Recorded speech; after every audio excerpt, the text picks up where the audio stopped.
Danger's my middle name. Oh, that's right, everyone. This is Tim with Online Big Blue, bringing you the best of New York Giants sports talk and entertainment. That's a little bit of an homage to the Dahmer. We're going to be closing down Online Big Blue. But you know what? The party's not stopping, I should say. We are going to go full board again with New York Giants Straight Talk. The podcast is only once a week, and we're going to do a lot of 60-minute shorts to fill the interim. So hopefully everyone will enjoy that. Hopefully everyone will stay tuned for that. But we're very excited about that. We did our first short the other day. I hope everyone got a chance to take a look at it. The logos and everything will be changing. So don't unsubscribe to the channel. You're still going to get Giant content. We won't be doing any live streams. Well, maybe we will. Maybe we'll do a draft one, but we'll do one show a week. It's going to be probably like anywhere between 30 to 40 minutes long. Hope you guys enjoy it. We're going to do a final live stream, I think on Wednesday or Thursday of this week. But you know what? We got to move on. We got to do not better things, because this was a great time.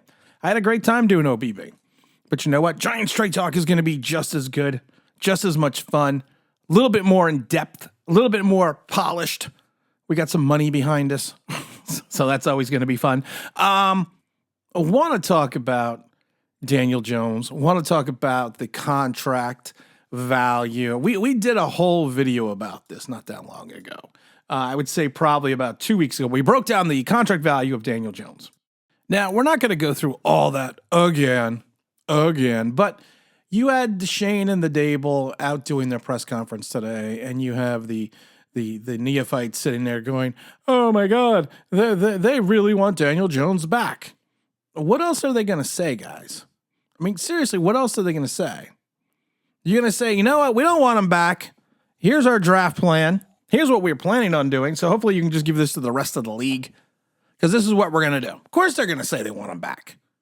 And of course he's going to say, yeah, of course we think we can win a Super Bowl with Daniel Jones, because that was a question. He says, do you think Daniel Jones as a quarterback can help you win a Super Bowl? We're happy Daniel's going to be here, Shane said. Quickly adding, hopefully we're going to get something done with his representation, our representatives.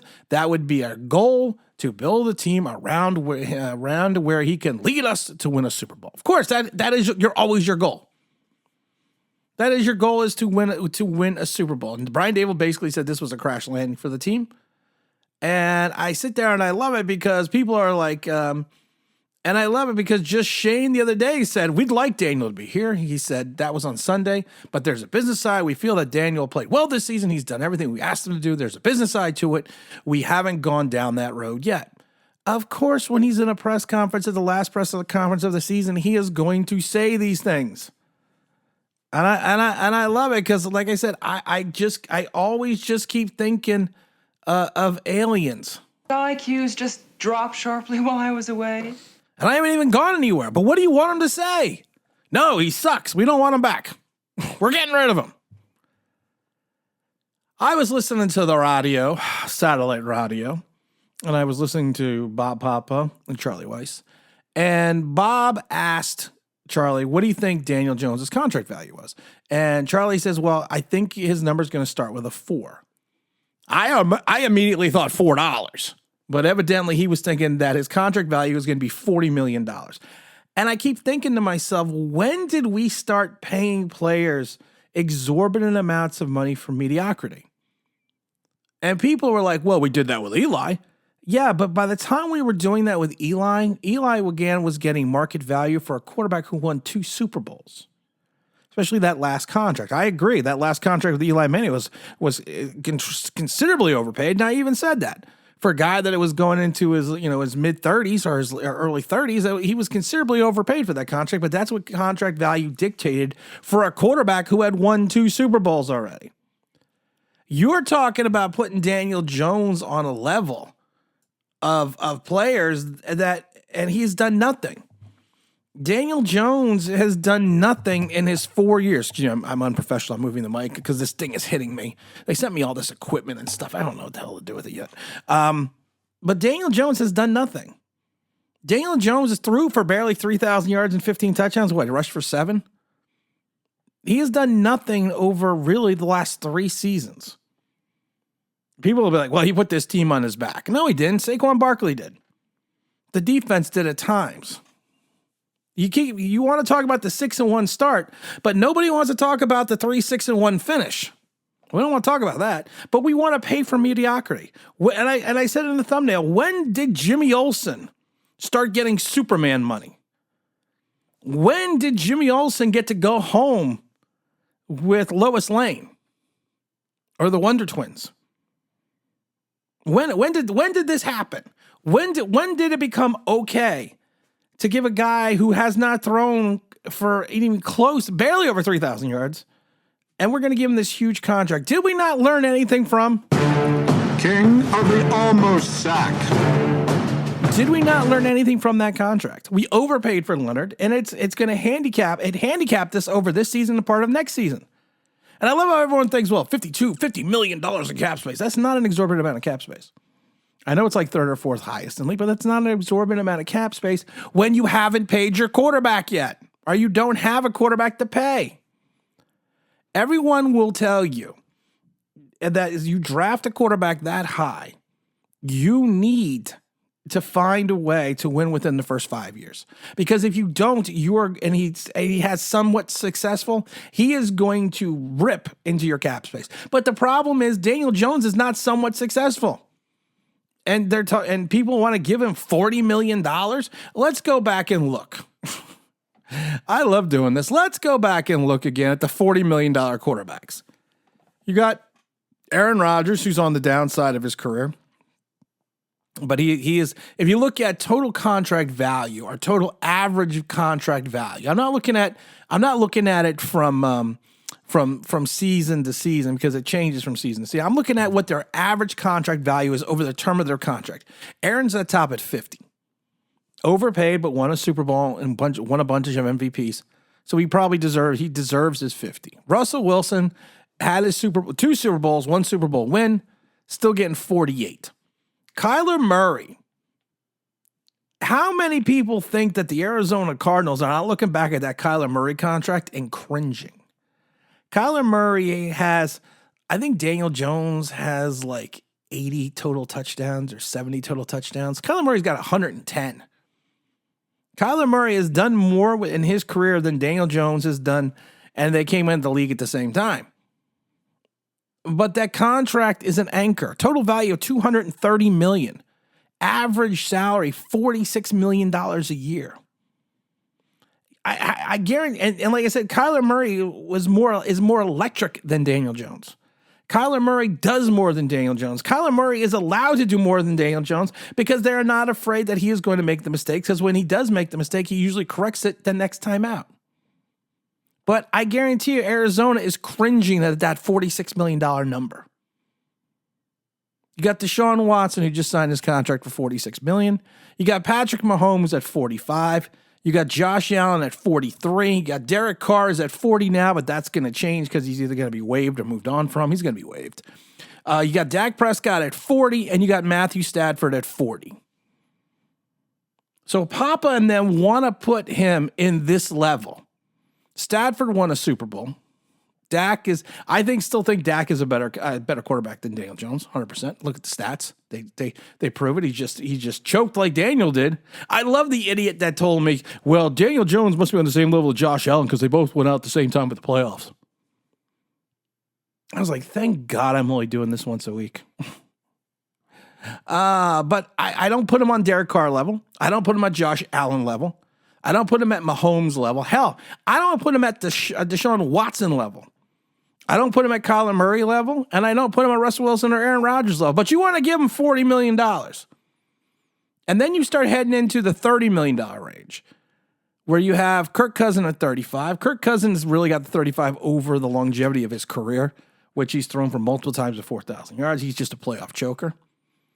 You got Jared Goff, man. Jared Goff earned every bit of that $33 million he got this year, if not more. And Jared Goff, honestly, has done more than Daniel Jones. Jared Goff's been to a Super Bowl. You got Carson Wentz overpaid at 32, but he's getting paid off that Carson Wentz MVP almost season that they took at the Super Bowl. You got $30 million to Matt Ryan. That's a longevity of his contract. He signed that at 32 years old. You got Ryan Tannehill at 29. I would not take Daniel Jones over Ryan Tannehill. I would take him over Matt Ryan and Carson Wentz, but I would not take him over Jared Goff. So I'm not, again, putting him in that $29 million range. Then you start going into the lower ranges. You got Tom Brady at 15, Jameis Winston at 14, Mariota at 9, Trevor Lawrence 9, Burrows 9, Zach Wilson 8, Trey Lance at 8, Baker Mayfield at 8, Tua at 7, Sam Darnold at 7, Trubisky at 7, Garoppolo 7, Justin Herbert at 6. You got Bridgewater at 6, and Daniel Jones would have been at $6 million. If we would have continued on the contract level. So if you're looking at all this, and I love it because Tyrod Taylor's sitting there at $5 million, $5.5 million. I'm not seeing where people are seeing this $40 million contract. I'm not seeing where people are seeing this $30 million contract. I don't see it. I see you're going to overpay a average to below average quarterback where the Eagles basically exposed him once again. And I love it because people are always talking about he's got the best Pro Football Focus said he's got the best deep ball thrower in the league. I remember when they had that, and I loved it because he only threw the ball 13 times deep. Other players were in the mid-40s, but he only threw it 13 times deep. He missed guys. People are gonna blame Richie James, but he hits Richie James in stride. It's a touchdown. You throw the ball in a spot beyond Darius Slayton, who had Bradbury beat. You got a touchdown there too. I was there. I got to watch it in person. When he gets harassed and harangued, he doesn't know what to do. He panics. It literally looked like he was a deer in headlights at times. And the Eagles knew it. The Eagles just teed off. And I love it because he had guys open short, which is his forte, but he wasn't even going that direction. And then I love it because people want to pay him $40 million for a guy that at one point in time had completed, 18 passes behind the line of scrimmage in one game? He had 2 game-winning drives where he only threw the ball once in the fourth quarter? You can't continuously win with your legs.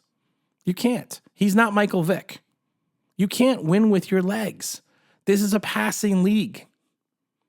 Teams figure out, you know what? The Eagles figured out. Eagles had speed in the linebacking core. We put a spy on him. Keep the rush in his face. When he rolls out, our guys are smart enough to understand how to cut the edge and get to the quarterback. These are things that in year 5, Daniel Jones still has not figured out. But some people want to give him $40 million. That's crazy money. Crazy money for a below average quarterback who at times panics exponentially when he gets rushed, who still hasn't figured out how to throw on a deep ball and still has no blindside or awareness or pocket presence. Oh my God. It just drives me. It drives me insane because of the fact that it's like, people are like, oh, all these teams are going to want Daniel Jones. Like I said, I'm one of the few people that know people still in the league. I've talked to people and they're all like, no, not really. They think some of these guys coming out are better than Daniel Jones. You're going to have a team like Arizona that may look for someone like Daniel Jones. He's not going to go to the Jets because, he's not going to go to the Titans because the Titans, I love it because like the Washington, like the Commanders, the Titans, and if you think of the Raiders, are probably going to go with a guy that's a proven winner who can help push them over the hump. The Humpty Dance is a chance to the hump. And try to get them over the hump. They're not going to go with a guy like Daniel Jones because people in the league know what Daniel Jones is. The only people that don't are the people that follow the Giants. A certain segment of the fan base that follow the Giants. What scares me is the fact that the Giants have not had meaningful conversations or are not close with Saquon Barkley. Saquon Barkley, if you franchise him, it's $10.1 million. You franchise Daniel Jones, you're looking at $32 million. So I'm curious to see where we go with that. Barkley 295 carries for over 1,300 yards and 10 touchdowns. Not even to mention what he brought in on the passing game, which he didn't. He was not used as much as he should have been used. But I am more concerned at the fact that they are going to let, and Barkley's already said that he is not going to go try out to get Christian McCaffrey money. He's not going to try out to set the market level. I love people that are just like, his projected market value is 49. I love when like Sports Tack or Track or whatever it is, another website, try to do estimated market value, because they're never right. Because you know what the market value is? The market value is what dictates what someone will pay for a player. But they're saying his market value is $12.3 million. Christian got what, 16? Just saying. But I'm more concerned that we're going to let Barkley walk and we'll do something stupid like sign Daniel Jones to a stupid contract and then turn around and find out that, you know what? He's a Leonard Williams. He is going to be King of the almost sack. That should worry people. The Giants also did a little bit of signing some players through reserve future contracts, which they jumped up. What's his name? Vernon Butler is going to be brought back to defensive tackle. You got Corbin, the running back out of Florida State, who I thought was going to make the team out of training camp, that they brought back. Corey Cunningham, they're bringing back. The tackle Zion Gilbert, who was actually on the after roster. They're bringing back the offensive lineman Hamilton. What are they bringing back? What's his name? Solomon Kindly. The other offensive linemen, they're bringing back Mickens, the wide receiver, Miller, Dre Miller, the tight end. Nothing too exciting. They're bringing back, what's his name, Blimpton, the wide receiver, Polk, the other wide receiver, Trenton Thompson. They're also bringing back. You know what no one's talked about? And I laughed. No one talked about this during the season, but David Sills got waived. David Sills got waived and moved off the active roster. There was no cry for me. Don't cry for me, David Sills. Of course, it's from Don't Cry for Me, Argentina. You're supposed to be immortal. That's from Evita, the Broadway play. But you know what? It is what it is. I'm not thinking that the Giants are going to be crazy and offer that type of money to Daniel Jones, because all you're going to do is handicap the franchise. That's all you're going to do. Because you bring him back. You're going to put the weapons around him, the lethal weapons around him, and then you're going to find out. You know what the problem is? He was never that good. Because everything needs to be perfect for Eli Manning. Shit could break down.